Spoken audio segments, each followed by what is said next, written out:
சிந்து வந்து சாமி கும்பிட்டுட்ருக்காங்க. அப்போ மகா வந்து பார்த்தீங்கன்னா, "நீ என் புள்ளைய ஏமாத்தி கல்யாணம் பண்ணி வந்தவ தானே! கூடிய சீக்கிரத்தில வந்து உன்னோட உண்மையான முகத்த வந்து காமிச்சு இந்த வீட்ட விட்டு அனுப்புவேன்" அப்படி வந்து சொல்றாங்க. அடுத்த இதில வந்து பார்த்தீங்கன்னா, நம்ம ஆறுமுகத்த அரெஸ்ட் பண்ண வந்து சஞ்சய், வள்ளி அதுக்கப்புறம் வந்திருக்காங்க.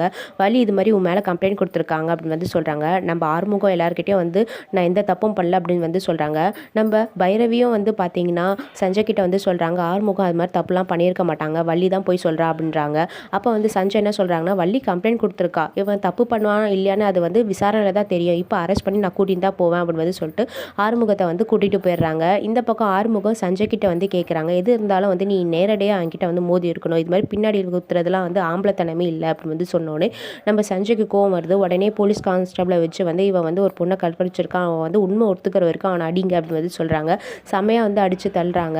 நாளைக்கான ப்ரோமோவில் வந்து பார்த்தீங்கன்னா ஆறுமுகத்தை வந்து கோர்ட்டில் வந்து ஆஜர்படுத்துகிறாங்க. அப்போ வள்ளி வந்து ஆறுமுகத்துக்கு எதிராக வந்து பதில் சொல்லிடுறாங்க. இந்த பக்கம் வந்து ரிப்போர்ட்லேயே வந்து பார்த்திங்கன்னா ஆறுமுகம் வந்து வள்ளியை பலாத்காரம் பண்ணியிருக்காங்கன்னு சொல்லிட்டு ரிப்போர்ட்டும் வந்துடுது. ஸோ பைரவி இது மூலயமா வந்து எப்படி வந்து ஆறுமுகத்தை வந்து நிரபராதின்னு சொல்லிட்டு நிரூபிப்பாங்கன்னு சொல்லிட்டு நம்ம வெயிட் பண்ணிட்டு பார்க்கலாம். இது போல் நிறைய அப்படி தெரிஞ்சுக்கணும் நம்ம சேனலை மறக்காமல் சப்ஸ்கிரைப் பண்ணிக்கோங்க. நன்றி.